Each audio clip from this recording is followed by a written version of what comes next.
45 ಸಿನಿಮಾದ ಟ್ರೈಲರ್ ನಿನ್ನೆ ಅಷ್ಟೇ ಬಿಡುಗಡೆ ಆಗಿರುವಂಥದ್ದು. ಸಿನಿಮಾದ ಟ್ರೈಲರ್ಗೆ ಒಂದೊಳ್ಳೆ ಅದ್ಭುತವಾದ ರೆಸ್ಪಾನ್ಸ್ ಸಿಗ್ತಾ ಇರುವಂಥದ್ದು. ಈ ಒಂದು ಸಂಭ್ರಮದ ಬಗ್ಗೆ ಮಾತಾಡೋಕ್ಕೆ ಅರ್ಜುನ್ ಜನಿ ಅವರು ನಮ್ಮ ಜೊತೆ ಇದ್ದಾರೆ. ಬನ್ನಿ ಮಾತಾಡ್ಸೋಣ. ಸರ್ ನಮಸ್ತೆ. ಸರ್ ಟ್ರೈಲರ್ ಲಾಂಚ್ಗೂ ಮೊದಲೇ ಒಂದಷ್ಟು ಗ್ಲಿಮ್ಸನ್ನು ನಾವು ನೋಡಿದ್ವಿ. ಅದೇ ಟೈಮಲ್ಲಿ ಅಂದ್ಕೊಂಡಿದ್ವಿ ಸರ್ ಇದು ಗೇಮ್ ಚೇಂಜರ್ 100% ಅಂತ. ಇಲ್ಲಿ ತನಕ ಬಿಟ್ಟಿರೋ ಕಂಟೆಂಟ್ ಒಂದು ಕಡೆ ಆದರೆ ಈ ಟ್ರೈಲರ್ ನಂತರ ಮತ್ತೊಂದು ಸಂಭ್ರಮ ಅಂತ. ಅದು ನಿಜ ಆಗಿದೆ ಸರ್. ಎಷ್ಟು ಖುಷಿ ಇದೆ ಅಂತ ಮೊದಲಿಗೆ ಭಾಳ ಖುಷಿ ಇದೆ ಸರ್. ಯಾಕಂದರೆ ಎಲ್ಲರೂ ನೋಡಿದವರೆಲ್ಲ ತಾವು ಎಲ್ಲರೂ ನೋಡ್ಬಿಟ್ಟು ಹೇಳಿದ್ರಿ ಸರ್ ಅದು ಗೇಮ್ ಚೇಂಜರ್ ಆ ಥರ ಅಲ್ಲ. ಬಟ್ ಜನ ನೋಡಿ ಹೇಳೋರ್ಗೆ ಆ ಭಯ ಇರುತ್ತಲ್ಲ ಸರ್. ಸೊ ಅದು ಜನ ತಲುಪೋವರೆಗೂ ನನಗೆ ಆ ಕಡೆ ಗಮನ ಇರಲಿಲ್ಲ ಏನು ಹೇಳ್ತಾರೆ ಹೆಂಗಿರುತ್ತೆ ಅಂತ. ಬಟ್ ಮೊನ್ನೆ ಟ್ರೈಲರ್ ಲಾಂಚಲ್ಲೇ ಲೈವಲ್ಲಿ ಆಡಿಯನ್ಸ್ ಮುಂದೆ ಪ್ಲೇ ಮಾಡಿದಾಗಲೇ ಆಡಿಯನ್ಸ್ ನಾವು ಎಲ್ಲೆಲ್ಲಿ ಅಂದ್ಕೊಂಡಿದ್ವಿ ಕೆಲವು ಅಂದ್ಕೊಳ್ದೇ ಇರೋ ಜಾಗನೂ ಅಷ್ಟೇ ಫುಲ್ ವಿಸಿಲ್ ಹೊಡೆದು ತುಂಬ ಖುಷಿಪಟ್ಟರು. ಆ್ಯಂಡ್ ಟ್ರೈಲರ್ಗೆ ಸಿಕ್ಕಿರೋ ರೆಸ್ಪಾನ್ಸು ಆನಂದ್ ಆಡಿಯೋ ತುಂಬ ಏನೇನೋ ರೆಕಾರ್ಡ್ಸ್ ಬ್ರೇಕ್ ಅಂತ ಹೇಳ್ತಾರೆ. ನನಗದು ಯಾವುದು ನನಗೆ ಗೊತ್ತಿಲ್ಲ. Lot of records break sir. ಇದು ತುಂಬ ದಿನ ಆಯಿತು. ಆ್ಯಂಡ್ ಒಂದು ಟ್ರೇಲರ್ ವೈರಲ್ ಆಗೋದು ತುಂಬ ದೊಡ್ಡ ವಿಷಯ ಸರ್. ಟ್ರೇಲರೇ ವೈರಲ್ ಆಗ್ತಾಯಿದೆ. ನಿಮ್ಮದು ಸಾಂಗ್ ವೈರಲ್ ಆಗುತ್ತೆ, ಅದೊಂದು ಹುಕ್ ಸ್ಟೆಪ್ ವೈರಲ್ ಆಗುತ್ತೆ, ಇಂಥದ್ದಿರುತ್ತೆ. ಟ್ರೈಲರ್ ನಿಮ್ಗೆ ರಿಲೀಸ್ ಆಗಿದ ತಕ್ಷಣ ವೈರಲ್ ಆಗ್ತಿದೆ. ಆ್ಯಂಡ್ ಟ್ರೈಲರ್ ರಿಲೀಸ್ ಮಾಡಿ 1 hourಗೆ ವರ್ಲ್ಡ್ ವೈಡ್ 50 ರಿವ್ಯೂವರ್ಸ್ ರಿವ್ಯೂ ಮಾಡಿದ್ದಾರೆ ಇಮಿಡಿಯೇಟ್, ಜಸ್ಟ್ 1 hourಗೆ. ಆಮೇಲೆ ಇವಾಗ ಬೆಳಗ್ಗೆ ಅಷ್ಟರಲ್ಲಿ ಅದು 100, 200, 250 ಹಾಗೆ ಹೋಗ್ತಾನೆ ಇದೆ. So very good response sir. Sir ಮೊದಲಿಗೆ ಸರ್ ಈ ಥರದೊಂದು ಕಂಟೆಂಟು ಈ ಥರ 3 ಲೆಜೆಂಡರಿ ಆ್ಯಕ್ಟರ್ಗಳನ್ನ ಇಟ್ಕೊಂಡು ಸಿನಿಮಾ ಮಾಡ್ತೀರಿ ಅಂತಂದರೆ ಆ ಟ್ರೈಲರ್ ಕಟ್ ಅಂತ ಬರೋದಾದರೆ ಹಿಂದಿನ ಸಾಂಗ್ಗಳಂತ ಅದಿಲ್ಲ, ಒಂದು ಪ್ರಮೋಷನಲ್ ಸಾಂಗ್ ಹೊರತುಪಡಿಸಿ ಸಿನಿಮಾದಲ್ಲಿ ಸಾಂಗ್ ಇಲ್ಲ.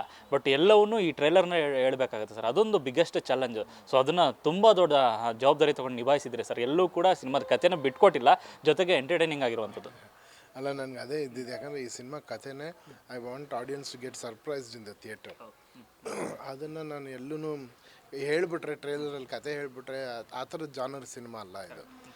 ಅನ್ಪ್ರಿಪೇರ್ಡಾಗಿ ಆಡಿಯನ್ಸ್ನ ಕರ್ಕೊಂಬರ್ಬೇಕು.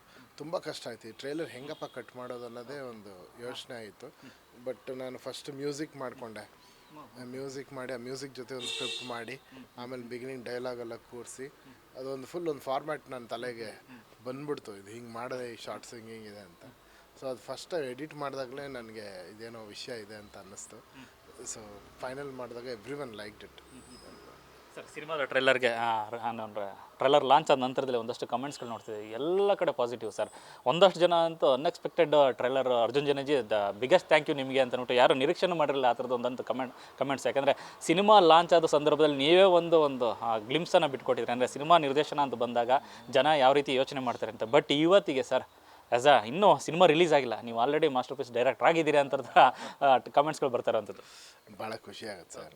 ಯಾಕಂದರೆ ಪಾಪ ಯಾರು ನಾನು ಅದೊಂದು ಫನ್ಗೆ ಸುಮ್ಮನೆ ಆ ವಿಡಿಯೋ ಎಲ್ಲ ಮಾಡಿರೋದು. ಬಟ್ ಏನಾದರೂ ಎಲ್ಲರಿಗೂ ಭಯ ಇರುತ್ತೆ ಸರ್. ಯಾಕಂದ್ರೆ ಡೈರೆಕ್ಷನ್ ಅನ್ನೋದು ಅಷ್ಟು ದೊಡ್ಡ ಜವಾಬ್ದಾರಿ. ಅದನ್ನೊಬ್ಬ ಮ್ಯೂಸಿಕ್ ಡೈರೆಕ್ಟ್ರು ಮಾಡೋಕ್ಕೆ ಹೋಗಿದ ತಕ್ಷಣ ಖಂಡಿತವಾಗ್ಲೂ ಯಾರೇ ಆ ಜಾಗದಲ್ಲಿದ್ದರೂ ಹೆಂಗಪ್ಪ ಮಾಡ್ತಾರೆ. ಮ್ಯೂಸಿಕ್ ಡೈರೆಕ್ಟ್ರಿಗೆ ಹೆಂಗೆ ಗೊತ್ತಿರುತ್ತೆ, ಅವ್ರು ಮ್ಯೂಸಿಕ್ ಮಾಡ್ತಾರೆ. ಡೈರೆಕ್ಷನ್ ಅಂದರೆ ಅಷ್ಟು ಡಿಪಾರ್ಟ್ಮೆಂಟು ಇರುತ್ತೆ, ಕತೆ ಹೇಳಬೇಕು, ಪ್ರೊಡ್ಯೂಸರ್ ದುಡ್ಡಿರುತ್ತೆ, ಸೋ ಮೆನಿ ಥಿಂಗ್ಸ್. ಇವ್ರಿಗೆ ಏನು ಗೊತ್ತಿರುತ್ತೆ ಅನ್ನೋದು ಖಂಡಿತ ಅದ್ರಲ್ಲಿ ನ್ಯಾಯ ಇದೆ. ಯಾರೇ ಇದ್ರೂ ಆ ಜಾಗದಲ್ಲಿ ಅದು ಹಾಗೆ ಇರುತ್ತೆ. ಬಟ್ ಅದನ್ನೇ ನೋಡಿ, ಯಾರಿಗೂ ಆ ಥರ ದ್ವೇಷ ಇರಲ್ಲ. ಇವರು ಏನು ಮಾಡ್ತಾರೆ ಹಂಗ್ಸೋ ವಿಷಯ ಅಲ್ಲ ಅದು. ಡೌಟ್ ಇರುತ್ತೆ, ಡೌಟ್ ಹೇಳ್ತಾರೆ. ಈಗ ಅದೇ ಜನ ಕೆಲಸ ನೋಡಿಬಿಟ್ಟು ಅವರು ಖುಷಿ ಪಡ್ತಾ ಇದ್ದಾರೆ ಅಂದರೆ ಜನಕ್ಕೆ ಆ ಕಾಳಜಿ, ಆ ಕುತೂಹಲ ಅದನ್ನು ನಾವು ಕಾಪಾಡ್ಕೋಬೇಕಷ್ಟೇ. ನಾವು ಕಾಪಾಡ್ಕೊಂಡೋದ್ರೆ ಎಲ್ಲವೂ